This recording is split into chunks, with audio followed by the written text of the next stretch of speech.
So the big news is James Harden getting traded to the Nets, and there are a lot of other pieces involved with that. So I figure we could kind of start there. I try to detail all of the moving parts of this transaction.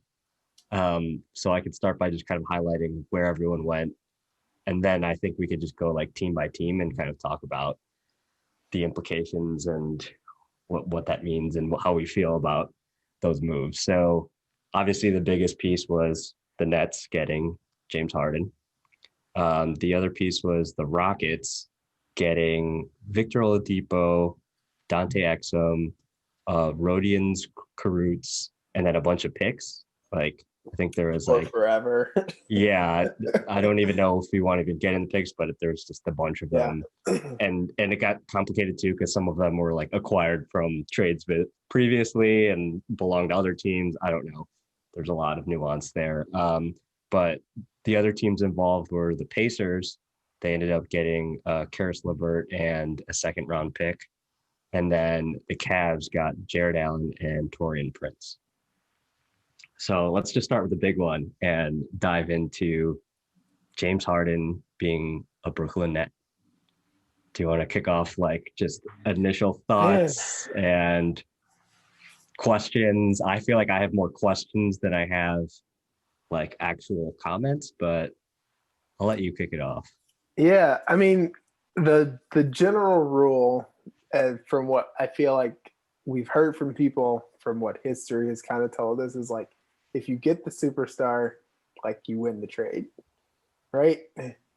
But I, my gut doesn't feel that way about this for some reason, and I don't know if it's because it's like just because they're Brooklyn and they have never like delivered on any of the like massive amounts of potential they've had, or if it's because Harden, while still I guess putting up good numbers, does not look like he's there yet. Like he might play himself in the shape and back into form, but all the other stuff surrounding their team with Kyrie and like Durant still coming off of an Achilles injury, like whether we like it or not, he's still KD. He still looks really good, but he's not the same KD that he was on before. um, and then blowing up a ton of the chemistry and like what this team had kind of built from the last couple years, especially like I think it was last week when I think both Durant and Kyrie were out for like health related personal reasons, whatever. And people were like, "Hey, it's the bubble Nets back," and like we remember like the bubble Nets and then the team from before. Like the Brooklyn Nets were just way better of a team. Like, and I feel like that was the thing that really scared people about them. Besides like their young talent like LaVert and Dinwiddie and all these guys, and I'm like, now they're really just left with three superstars who, other than KD, has never shown the ability to play with other superstars really well. I mean, Kyrie won a championship in LeBron, but clearly wasn't happy about it. Uh, James Harden being the leader of all of these teams in Houston never like fully delivered. So I don't know.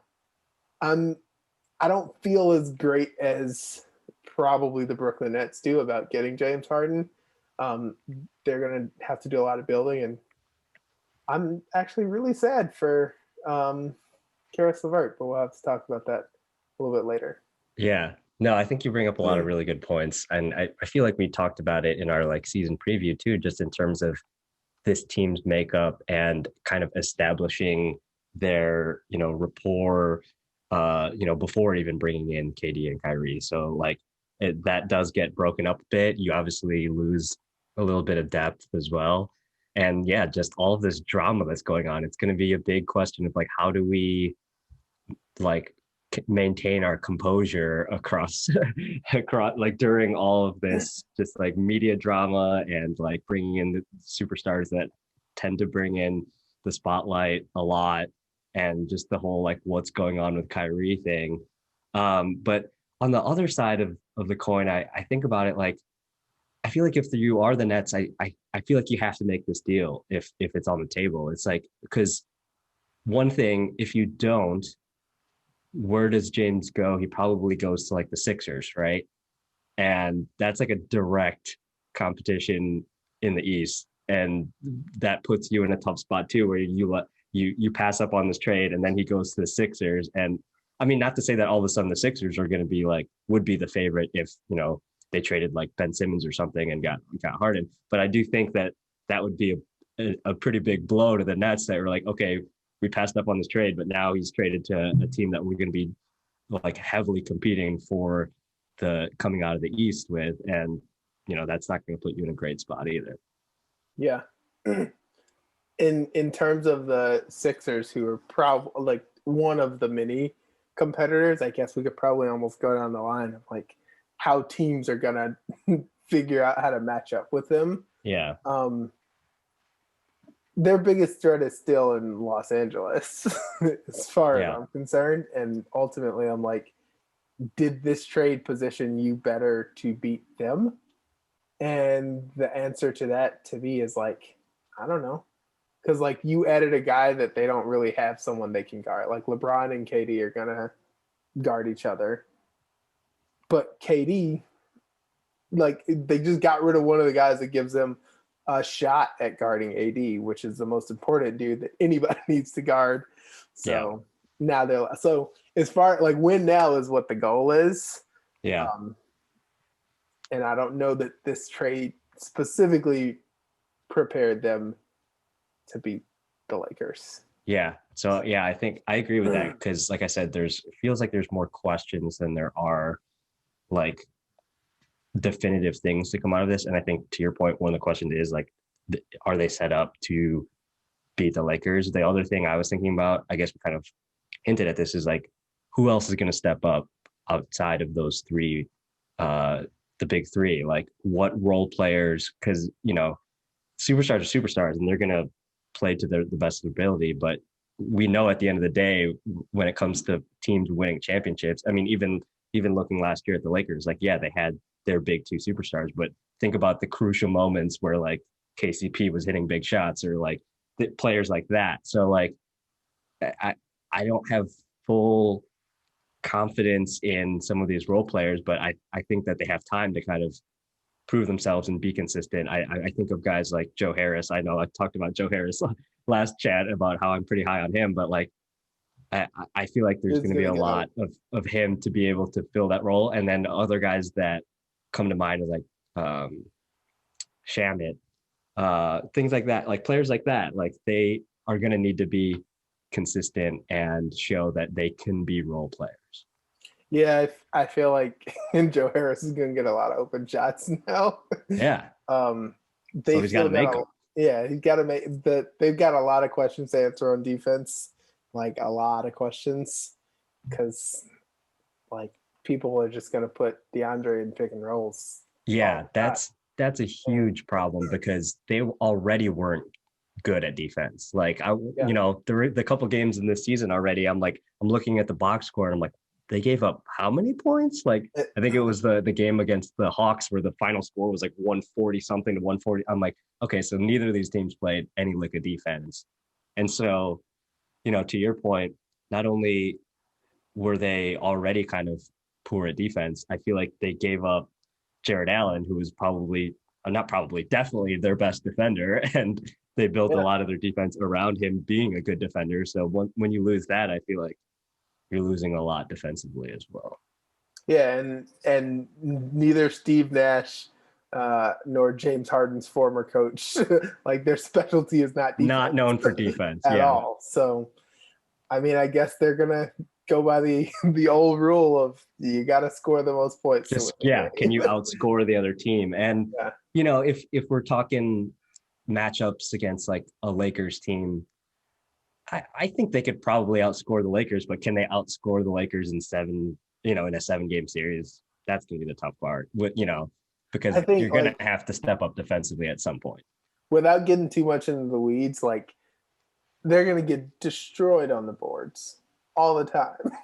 Like, that's the reason Miami couldn't beat the Lakers. Like they were getting destroyed inside among other things, but like, they were just getting destroyed down low. So it'll be interesting to see kind of where they land and how they end up picking things up, and if Kyrie's even like gonna show back up to to play for them. Yeah, Forgot about that guy. that's obviously a huge question mark as well. And I was thinking about this too, and I don't know how much truth there is to it or if it's just like a hypothesis, but like, do you think that all this drama with Kyrie was a factor in terms of the Nets trying to make this deal happen for sure? You know what I mean? Like, do you think that that was in consideration of like, I'm not really sure what's going on with this guy, but now if we bring in another superstar, I mean, I guess it could go either way. That could cause more drama, but it could also be like, this is almost like a safety net or like a backup plan. So like, if things don't work out with Kyrie, at least we still have James Harden, you know?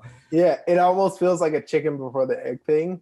Like, did them trying to get James Harden when Kyrie was like cool with whatever, did that cause the rift and like whatever the rumble is, or did, like you were saying, like, is this the Nets like trying to come up with a backup plan because he's feeling a little tumultuous?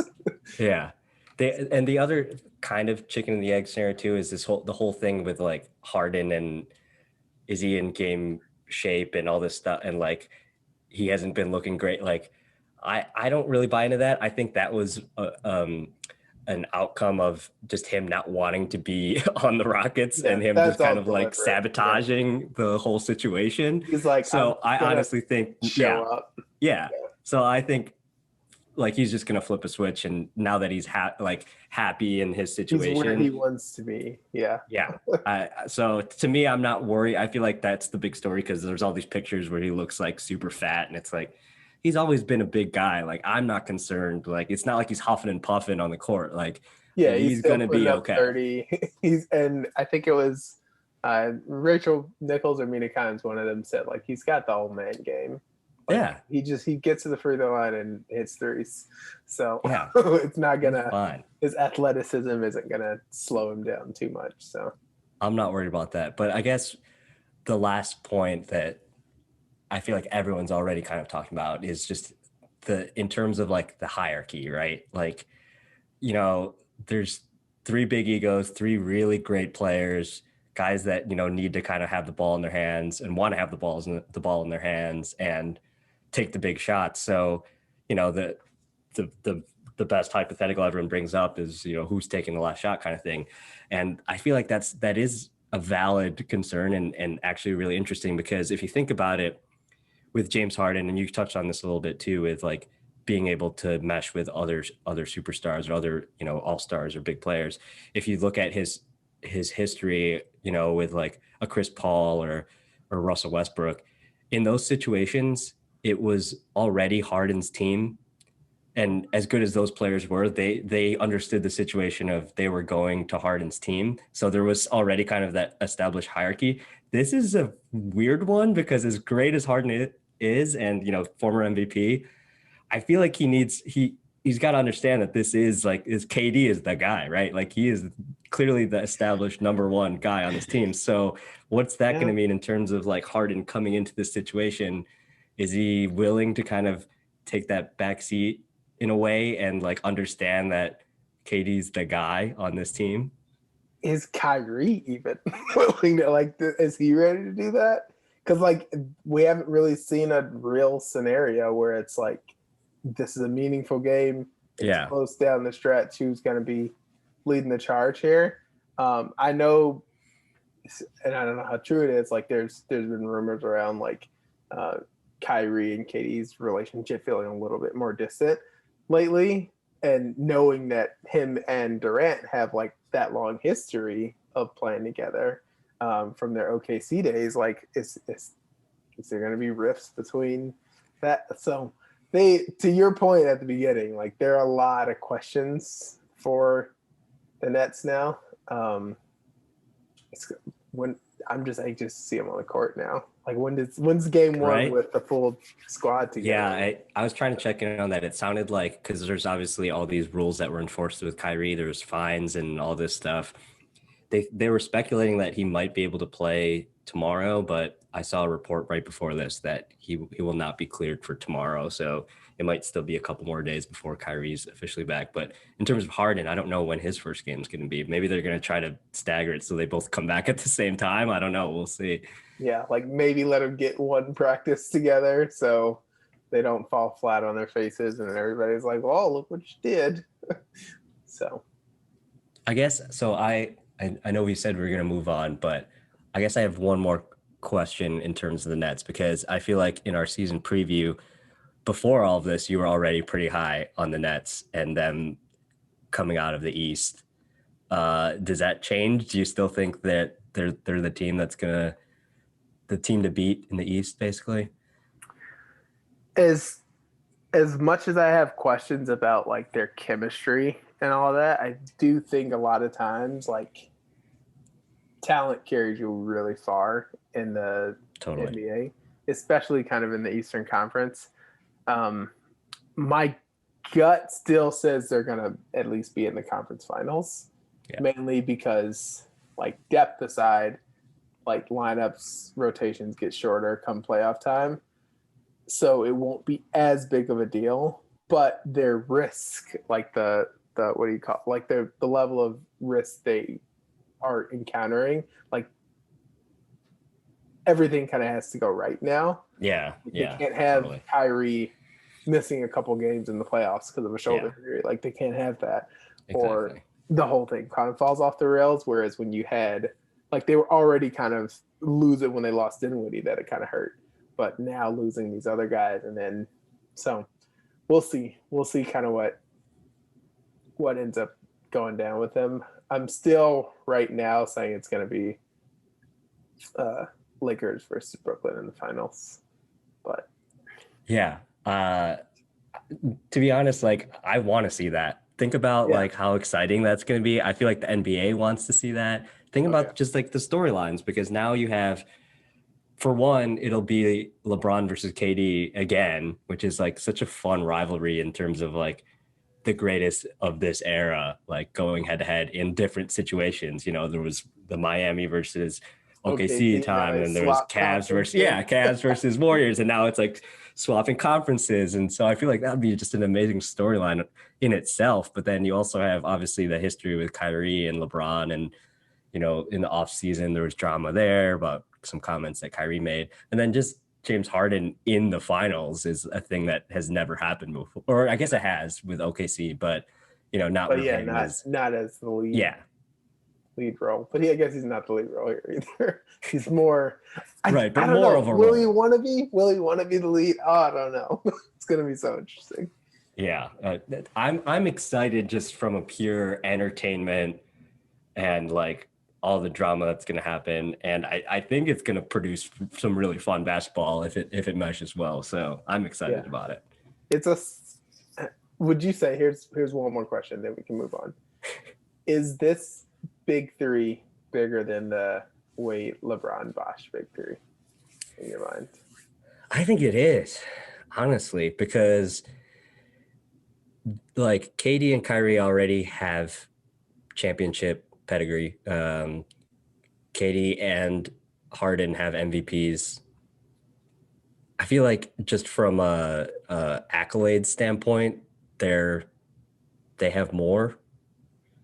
And then talent-wise, I don't know. Maybe I'm underrating Chris Bosh a little bit, but that's who the X factor is to me. Yeah, like the third guy. Kyrie's a level above Bosh in terms of like overall talent, but as far as like overall like impact for the team that he's on, that's a big question mark for Kyrie. Like ever since he's left LeBron, how far have his teams gotten where he was on the court in the playoffs? Like he's been with Boston, he's been with Brooklyn. Like where have they gone, and like how many games has he even played? So post LeBron, Kyrie has not really delivered all that much, and Bosh was kind of on the Bosh was an all-star leading a team in the to the playoffs. He didn't ever win anything really, but he led a team to the playoffs when he was with the Raptors before he got traded away. So had Wade won an MVP when they got together? I don't know that Wade Or has he ever won an MVP? I don't think Wade has ever won an MVP. He should have won an MVP the year that I think they got to the year that they won the championship with Shaq, but didn't win it. I think that was the year that Dirk maybe won it. Yeah, I think you might be right. Yeah. But yeah, so that's why I'm saying, like, from, you know, the trophies and the accolades, I think this is a bigger deal. But to your point, maybe from like just a pure basketball and like fitting as a team, the Heat might have the edge there. Yeah. Well, I mean, we'll see. That'll be a fun team to play with on 2K though. Oh yeah. The old Miami Heat team versus Oh, I can't wait. That'll be fun. But these other guys, what about these other folks that seem to be the second fiddle? Yeah, I mean, let's move on to the team that gave up James Harden and, you know, what they got in return. Like I said, it was like Oladipo, Exum, Kurucs, and like a bunch of picks. So, I mean, when I saw that Oladipo was thrown in here, that was pretty wild. Was not expecting like a third team to be involved. I know that Oladipo himself there was murmurs that he wanted to be traded or wanted out of Indiana. So I don't know if this was his destination of choice. I'm guessing it probably wasn't. So that'll be interesting. So I'm very curious to see how this is going to fit. I mean, with him and Wall in the backcourt, that's pretty solid. And then like if you can keep John Wall, Boogie Cousins healthy, and then we saw yesterday Christian Wood had himself a game on primetime. Shaq didn't know who he was, which was hilarious. Shaq. But the world knows who he is now. So game. Yeah. Like, I mean, in fairness to Shaq, neither was I. I was like, I didn't watch a lot of Detroit Pistons games or, you know, whatever. So yeah. But I don't know. I mean, I think if you're the Rockets, you're probably pretty happy with what the outcome was, right? Like you got rid of James Harden as soon as you possibly could, which was, you know, clearly the sore point of the team. And it was causing a lot of issues just chemistry wise. And I feel like they got the best that they can out of this deal. And if we're being real, like I don't see a lot of teams doing the whole, or a lot of players rather, doing the whole like, we're going to build a dynasty in this city. Like that feels a little like far away from how teams are going. So when you look at the amount of first round picks specifically from a team like Brooklyn, who by the time 2024 rolls around might not be all that great, like they're going to be set up pretty well, especially even like I think next year's draft, like getting more picks in that draft, which is supposed to be really deep. Like, I don't know. I think they set themselves up as well as they could, like as far as getting a haul of players. If I were them, like, I guess Oladipo v. Karis LeVert, because I know he was a big part of what they were trying to get to begin with. Yeah. Feels like either or, like Karis LeVert doesn't have the injury that he's recovering from. But overall, I think they did pretty dang good for giving up James. But time will tell who won that trade, as they always do. Yeah, I definitely agree with you. I feel like they got some good pieces to build their future around. It's like that's kind of what the goal was. It was how do we move Harden but get enough pieces that we feel like we can continue to build with this new revamped look. I guess where do we think that puts, like, are they worse off now? Are they still like, are they not a playoff team? Or do you think that they're going to be like a fringe playoff team in the West? Gut says fringe playoff team, like they'll be battling for 6, 7, 8. Yeah. But what were they before? So, like, with Harden on the team, right? That's why I'm wondering, like, have they gotten worse or better? In a way, they may get better because, you know, now they know what they are. Now they know, and I almost feel like, and I don't know if it was just recency bias from yesterday, like that they're almost like playing with a chip on their shoulder because they were like, yeah, we had this whole drama, but we're going to get past it and prove Yep. that, we didn't need Harden anyway. Yeah, and I think for them that's probably like it's like a weight from not having Harden as part of the roster is going to make it so much easier for them to like gel as a team, and Totally. and they can embrace the nobody believes in us story now if they want to. Exactly. It works.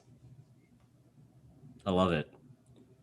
Should we move on then to Pacers and them getting Karis LeVert? Yeah. Talk a little bit about your guy, Karis.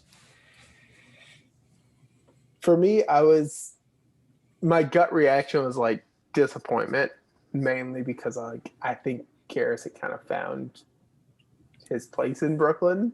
And it was like they never fully bet on him. Like they brought in Kyrie, he had kind of shown that he was an up and coming superstar. I guess they saw him more as an up and coming star. They see his ceiling as a little lower than he probably sees himself. But then on the flip side, now he gets his chance to kind of roll with a pretty good up and coming Indiana team. They've got Sabonis back. Like Miles Turner is hitting threes, which I still have never understood why that happens when I watch him play. But like he's got a chance to do something in Indiana in the East is pretty accessible. Like they're, top 4, I think, in the East right now, like top 4 or 5 seeds. So it'll be interesting to see how he carries it, being pretty much the guy now on a team.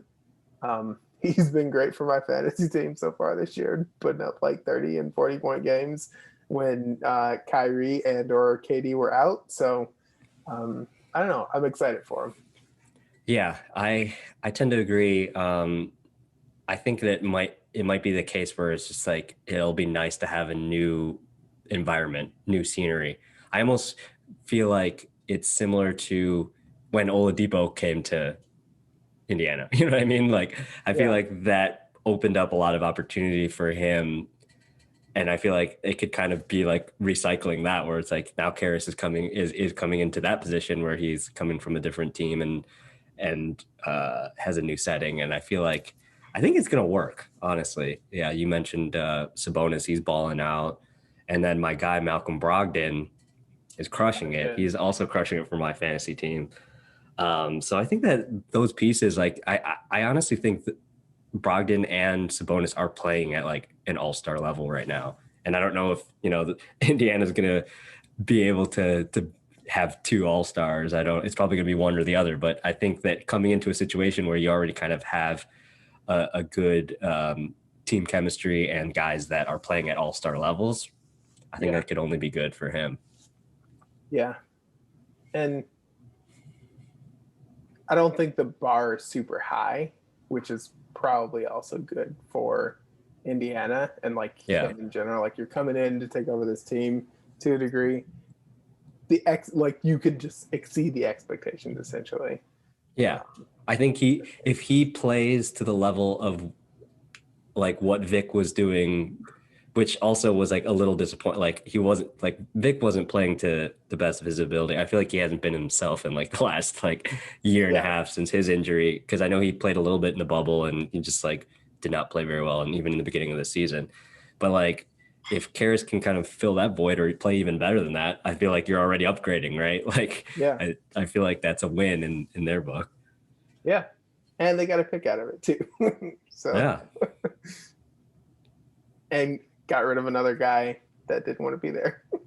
So yeah, no, totally. That's what I mean. I feel like should be some good chemistry there. I feel like I need to watch some Pacers action. I only saw them when they played the Bulls and they kind of toasted us. So I think they're gonna be a low key, like, I don't know, maybe hunting for a top 4 in the East. I know right now they probably are, but like they could be the team that's like dark horse knocking on the door of maybe making a run to like the Eastern Conference Finals if everything goes really well for them.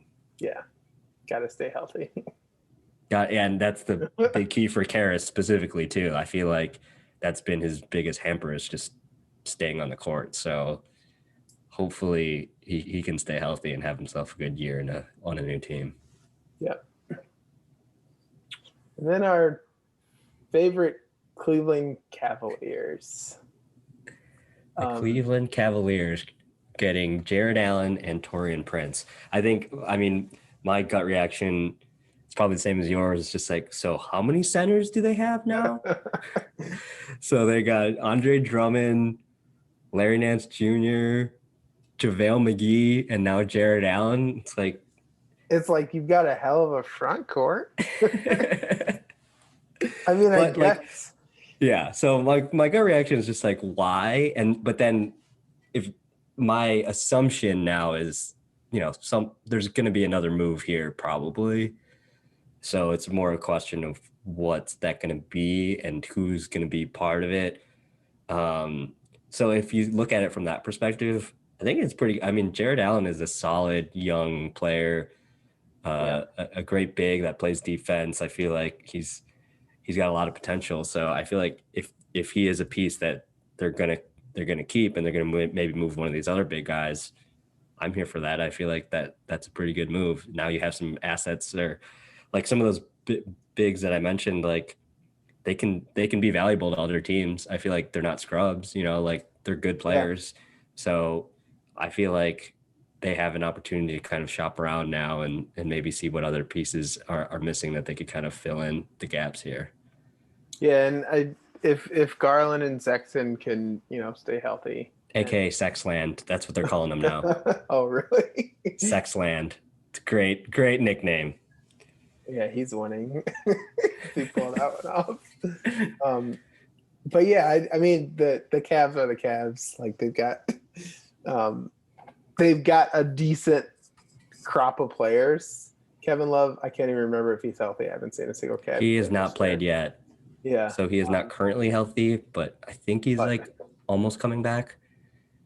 But if Kevin Love's there, add another big to the list. But also, is Jared Allen and or Drummond like movable in that case, like you were saying? Yeah. And if so, like who are you trying to get to fill them? If I'm Boston, like that's exactly who I'm.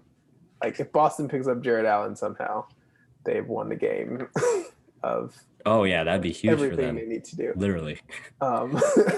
Yeah. But so we'll see. I mean, I wouldn't be surprised if they're trying to shop around Kevin Love actually. So I don't know if that's Love would also table. be another. He would also fit in Boston really well. That's true. Stretch the floor. He's size and rebounding. Like he would actually be a really good fit for them too. But so we'll see. I don't know why I'm thinking about Boston. But you're always thinking about Boston. I like those guys. Celtics are good. But yeah, I mean, honestly, when I look at this on paper, all these moves that happen, I feel like everyone kind of won a little bit. I don't think anyone got hosed. I don't think anyone like screwed up their team horribly. You know what I mean? Like, I think there's benefit to which is kind of rare for a trade. I feel like there's always some kind of outlier where you're like, okay, that team probably shouldn't have made this move. I kind of agree with all of these moves. I don't think they were bad moves at all. Yeah, and I think a big part of that was like at least two of the teams involved in it had people they were like, we need to get rid of them. Yeah. So it kind of feels like it balanced that component of it a little easier. So it's like they just feel like their stomachs are settled, if you will. Yeah, like we took care of that. Like, let's move on now. But for sure, in looking at it, like the Nets have like the biggest risk and the biggest upside for making the move. Like, I don't feel like the Rockets took a risk at all doing that. No. Like, they were like, hey, we got rid of this guy. We got these great guys back, and we're set for the future, picks-wise. The Pacers picked up a guy who could be a, all-star to superstar, like, type guy. The Cavs got more bigs, more pieces. Yeah. And the Nets could have the guy that'll carry them over the edge to the championship. Right. That's what I mean. So everyone wins. Yeah, everyone's doing pretty good.